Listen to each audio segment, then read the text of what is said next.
বাইদেউ আহা ইমান দেৰি কৰ তই আহা গৈছো ৰ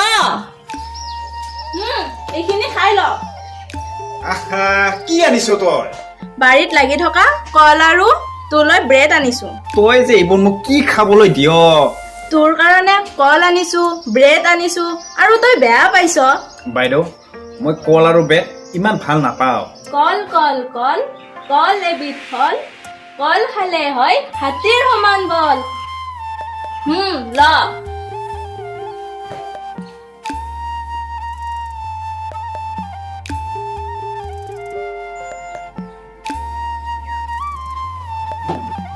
মই এতিয়া তোৰ লগত এইবোৰ খাই থাকিব নোৱাৰো মোৰ দেৰি হৈছে আহা এইখিনিতো খাই যা তই খালী পেটত কেনেকৈ কাম কৰিবি মোৰ সময় নাই মোৰ দেৰি হৈছে কি যে হ'ব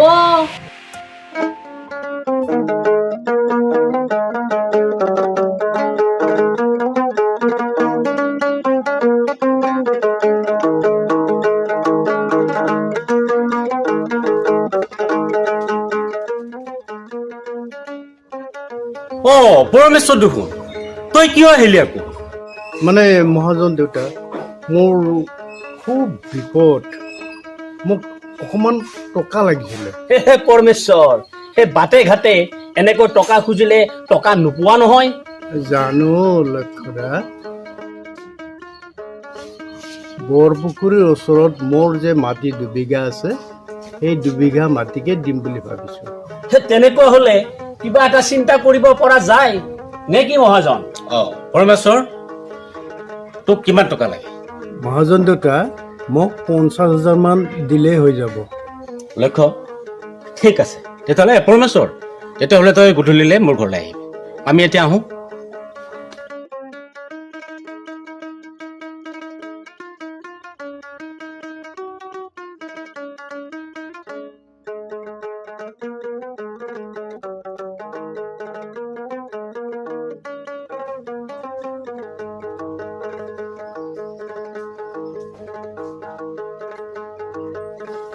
ধনীৰাম ধনীৰাম ধনীৰাম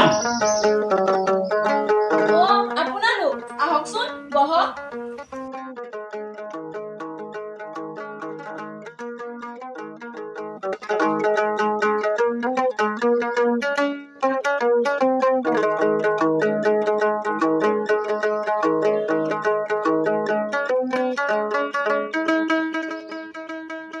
আপোনালোকে বহক মই দেউতাক মাতি দিছো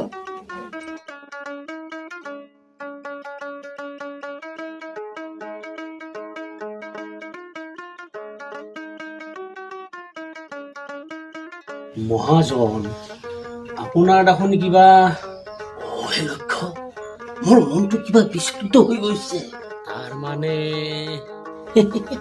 লক্ষ্য নিজৰ স্বাৰ্থ সিদ্ধিৰ কাৰণে কিবা এটা যেন কৰিবই লাগিব মহাজন আপুনি যি কয় সেয়াই হ'ব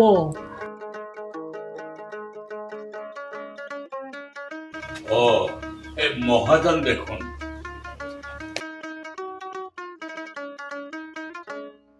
মহাজন ধনীৰাম তই এইবোৰ কি কৰিছ এনেকৈ হলে নহব নহয় আহা লক্ষ্য অলপ লাহে লাহে কোৱাচোন মহাজন দেউতা ধনীৰাম তই টকা লৈছ আৰু সেই টকা সুদে মূলে উভতাই দে হয় মহাজন দেউতা মই আপোনাৰ পৰা লোৱা টকাখিনি সুদে মূলে আদায় দিব পৰা নাই এনেকৈ হলে নহব নহয় মহাজন দেউতা মই আপোনাৰ ওচৰত হাত জোৰ কৰিছো মোক আৰু কেইদিনমান সময় দিয়ক ধনীৰাম তই যদি টকাখিনি উভতাই দিব নোৱাৰ তেতিয়াহ'লে এটা কাম কৰিব লাগিব কাম মানে কেনেকুৱা ধৰণৰ কাম ধনীৰাম তোৰ যে স্কুলৰ ওচৰত 5 বিঘা মাটি আছে মহাজনৰ নামত লিখি দে মহাজন দেউতা আপুনি এনেখন নকৰিব তেনেকৈ কৰিলে আমি কেনেকৈ চলিম কওকচোন বাৰু ধনীৰাম টকাটো মই তোক বহুত দিলো তেনেকৈ হলে নহব নহয় মহাজন দেউতা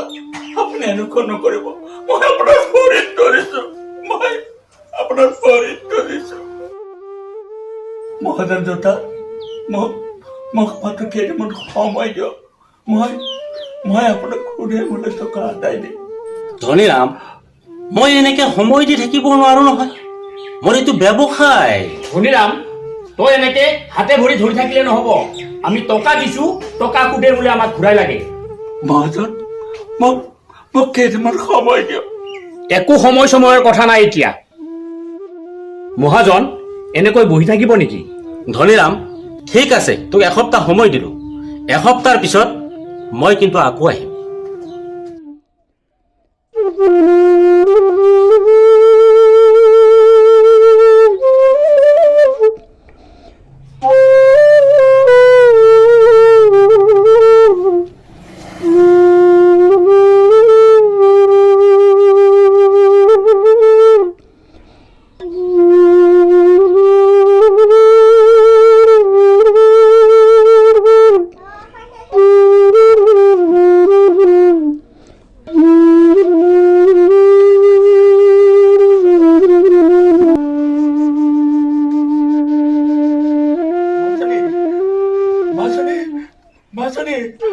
দেউতা দেউতা পানী ৰবা। দেউতা এয়া পানী লোৱা।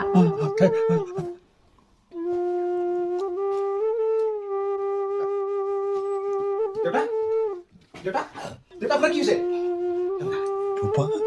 মোৰ গাটো বৰ বেয়া লাগিছে। মোক বিচনালৈ লৈ বল।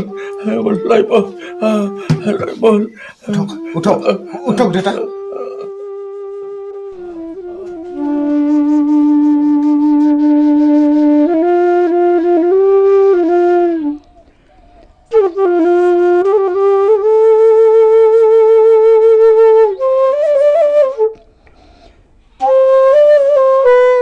বাইদেউ, দেউতাৰ হঠাতে এনেকুৱা হ'ল যে? ভাইটি, আজি আমাৰ ঘৰত মহাজন আহিছিল। কথাটো সেইটোহে। দেউতাই মহাজনক বহুত কাকতি মিনতি কৰিলে, কিন্তু মহাজনে একো বুজিয়ে নাপালে। তাৰপিছত দেউতাক মহাজনে বহুত অপমান কৰিলে। বহুত অপমান কৰিলে। বাইদেউ, তই দুখ নকৰিবি, মই আছো নহয়।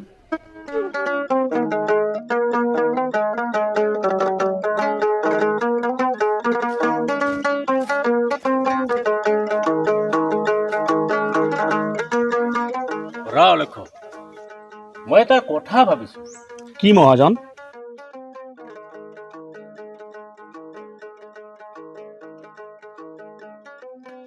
লক্ষ্য, ধনীৰামে টকাখিনিওতো দিব নোৱাৰে আৰু মাটিখিনিও দিব নোৱাৰে।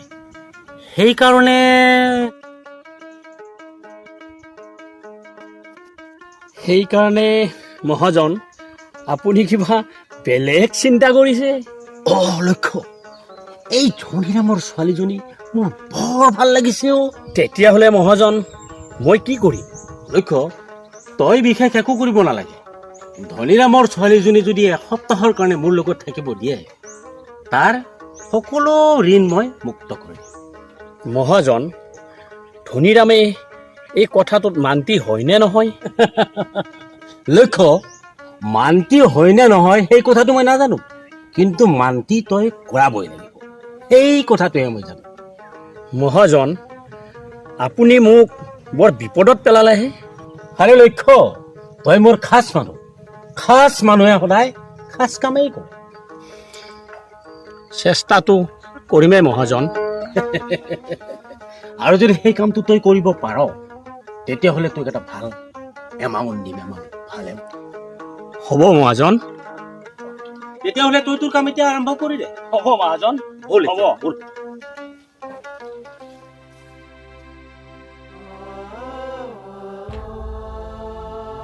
তই আজি কামলৈ নেযাৱ নেকি? নাযাওঁ, আজি কাম বন্ধ। ঠিক আছে, তই বহ, মই দোকানৰ পৰা আহো।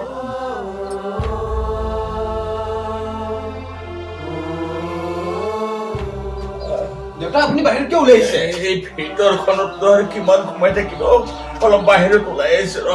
বহচোন, বহ অলপ বহ। ইয়াতে। হ'ব।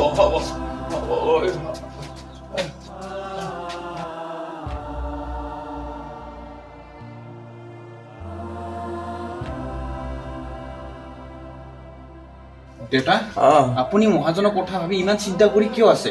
এই মহাজনেতো ঠিকেই কৈছে বাবা, ঠিকে কৈছে। হ'লেও দেউতা মই আছো নহয়, আপুনি ইমান চিন্তা নকৰিব। ধনীৰাম, লক্ষ্য আহ, এই বহি ৰ, বহি ৰ।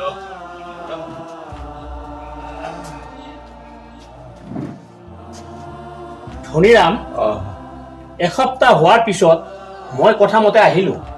খুৰাদেউ, আপোনালোকে যিখিনি কথা কৈছে সেইখিনি দিয়াৰ বাবে আমি ব্যৱস্থা চলাই আছো।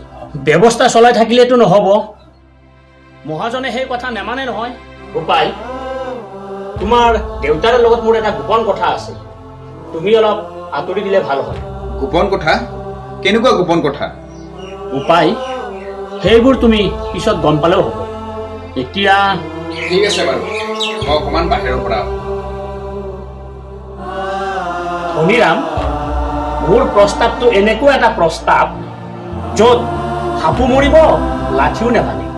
মানে লক্ষ্য, তই এইবোৰ কি ক'ব ধৰিছ? ধনীৰাম, মহাজনে তোৰ ছোৱালী 7 দিনৰ বাবে লগত ৰাখিব বিচাৰিছে। লক্ষ্য, আহা ধনীৰাম, তোৰ ছোৱালীজনী দেখিবলৈ ধুনীয়া কাৰণেহে মহাজনে মৰমতে মহাজনৰ লগত ৰাখিব বিচাৰিছে। লক্ষ্য, মহাজনে মৰমতেহে লগত ৰাখিব বিচাৰিছে। লক্ষ্য, তই মনে চাও, তই ইয়াৰ পৰা ওলাই যা, তই ইয়াৰ পৰা ওলাই যা। বাবা, ইয়াক ইয়াৰ পৰা উলিয়াই যায়।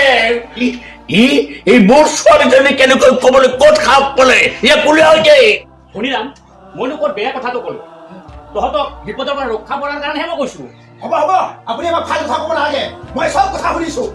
যাওক আপুনি আপোনালৈ, যাওক যাওক, ইয়াৰ পৰা ওলাই যাওক। দেউতা, বহকচোন আপুনি। দেউতা, আপুনি দুখ নকৰিব, বাইদেউৰ একো নহয় দেউতা, আপুনি দুখ নকৰিব দেউতা। যাতে আমাক ভগৱানে অকমান চকু মেলি চায় বাবা, অকমান চকু মেলি চায়।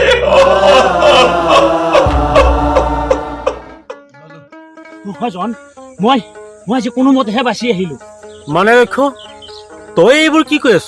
এই ধনীৰামৰ সৰু ল'ৰাটো মোক যেনে ব্যৱহাৰ, মই কেনেবাকেহে ৰক্ষা কৰিলো।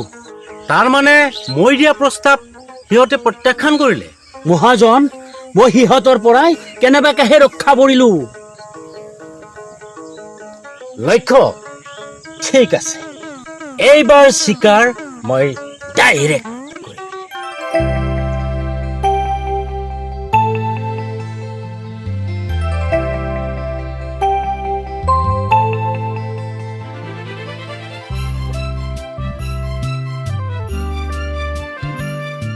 হেই প্ৰিয়া,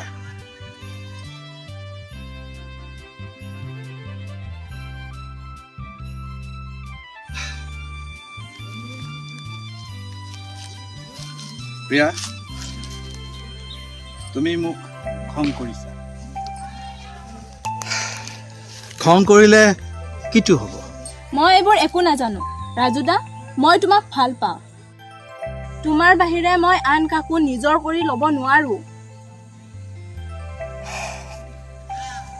ভাল পোৱাৰে ঘৰ সংসাৰ নচলে, ঘৰ চলে টকা পইচাৰে, আৰু সেই বস্তুটো মই এতিয়ালৈকে ইনকাম কৰিব পৰা নাই, আৰু সেইকাৰণে ভাবিছোঁ। ৰাজুদা, তোমাৰ কি এয়াই শেষ সিদ্ধান্ত নেকি? প্ৰিয়া, এয়াই মোৰ শেষ সিদ্ধান্ত, আৰু ময়ো পাহৰি যোৱাৰ কাৰণে চেষ্টা কৰিম। আহিছোঁ।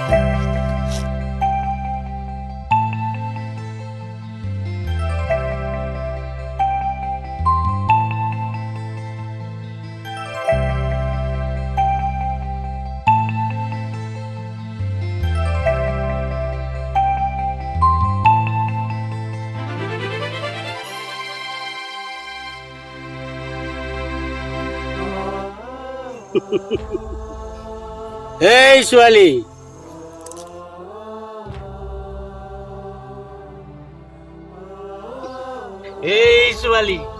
তোক আজি মোৰ হাতৰ পৰা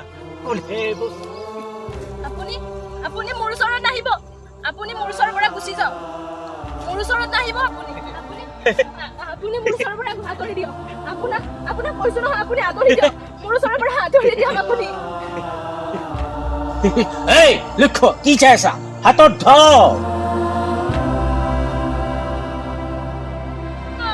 মোক এৰি দিয়ক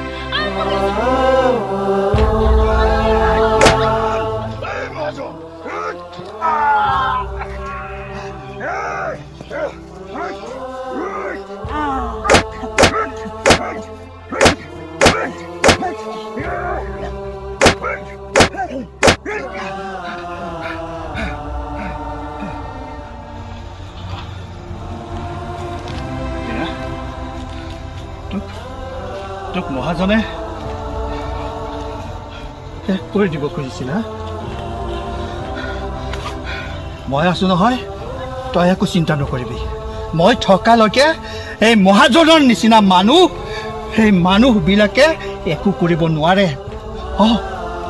প্ৰিয়া তোক মই একো হ'বলৈ নিদিওঁ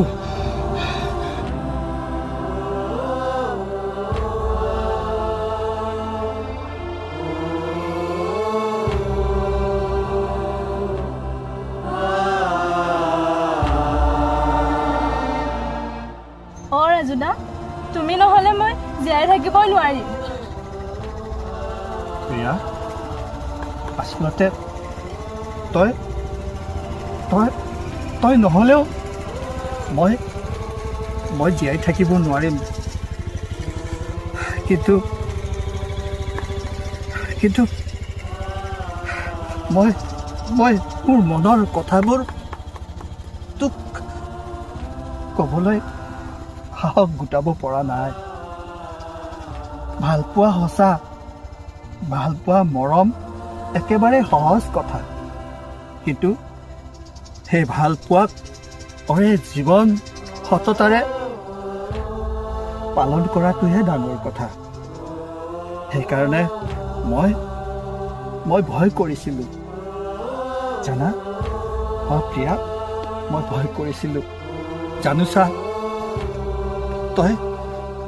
তই মোক কেতিয়াবা এই অভাৱ অনাটনৰ মাজত পালে যদি তই মোক এৰি গুচি যাও তেতিয়া সেই ভয়ত মই তোক ভাল নাপাওঁ বুলি কৈছিলোঁ জানা প্ৰিয়া ৰাজুদা তোমাৰ জীৱনত যিমানে দুখ কষ্ট নহওক কিয় তোমাৰ লগত মই সদায় থাকিম প্ৰিয়া হাঁহি দিয়া